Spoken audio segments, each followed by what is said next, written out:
રાજકોટમાં આજે જીપીએફસી દ્વારા ગુજરાત ઇજનેરી સેવા વર્ગ 1-2ની પરીક્ષા યોજાઈ છે। શહેરના 19 કેન્દ્રો પર 4293 ઉમેદવારો પરીક્ષા આપી રહ્યા છે। આ પરીક્ષામાં કોઈ ગેરરીતિ ન થાય તે માટે પરીક્ષા કેન્દ્ર અને કેન્દ્રની બહાર પોલીસનો ચાંપતો બંદોબસ્ત ગોઠવવામાં આવ્યો। મોબાઈલ તથા ઇલેક્ટ્રોનિક ઉપકરણને પરીક્ષા ખંડમાં લઈ જવાની મનાઈ છે। જિલ્લા કલેક્ટર અને શહેર પોલીસ કમિશનર પણ પરીક્ષા કેન્દ્રો પર સતત મોનિટરિંગ પણ કરી રહ્યા છે। પરીક્ષા કેન્દ્રની 100 મીટરના વિસ્તારમાં 4 કે તેથી વધુ વ્યક્તિને એકત્ર થવા પર પ્રતિબંધ મુકાયો છે।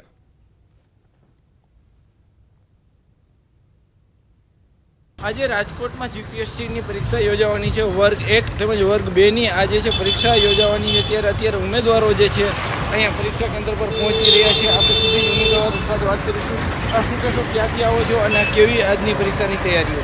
મોરબીથી આવું છું, 2 વર્ષથી તૈયારી કરું છું, અત્યારે એક્ઝામમાં આવ્યા છું। ખાસ કરીને આ જે છે દર વખતે પેપર ફૂટવાની ઘટનાઓ બનતી હોય છે। આ વખતે શું આશા છે, શું અપેક્ષા છે? બસ આ વખતે એવી આશા છે કે જો દર વખતે પંચાયત વર્ગની બધી એક્ઝામમાં થઈ ગયું એવું આમાં ન થાય એવી આશા છે। મોસ્ટલી તો ક્લાસ 1 કેટલા સમયથી તૈયારી કરતા હતા? 1.5 વર્ષથી અત્યારે કરું છું તૈયારી। શું સપના છે? બસ એક્ઝામ પાસ કરવી છે। કયું પદ જે છે હાંસલ કરવાનું તમારું સપનું છે? એવું ફિક્સ મારે નથી કે મારે આ જ પદ જોઈએ, મારે કોઈ પણ સાથે ગવર્મેન્ટ એક્ઝામ ક્લિયર કરવી છે। ચોક્કસથી હાલ અત્યારે જો વાત કરવા જઈએ તો અહીંયા ઉમેદવારો જે છે મોટી સંખ્યામાં અત્યારે પહોંચી રહ્યા છે। દરેક ઉમેદવારોની એક ઈચ્છા છે કે તેઓ પરીક્ષા સારી રીતના પાસ કરી શકે।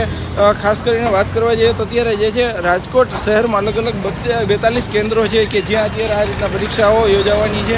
આ તમામ કેન્દ્રો પર અત્યારે ચુસ્ત સુરક્ષા વ્યવસ્થા પણ ગોઠવી દેવામાં આવી છે।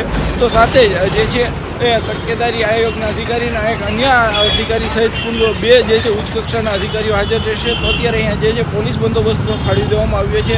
તમામ જે પરીક્ષા કેન્દ્રો છે ત્યાં અત્યારે જે છે ખાસ કરીને વાત કરવા જઈએ તો એ ચોક્કસથી એક જે વિનાવિઘ્ને અને ખૂબ જ સારી રીતના પરીક્ષા લેવાઈ શકાય એના માટે તૈયારીઓ કરવામાં આવી છે। હાર્દિક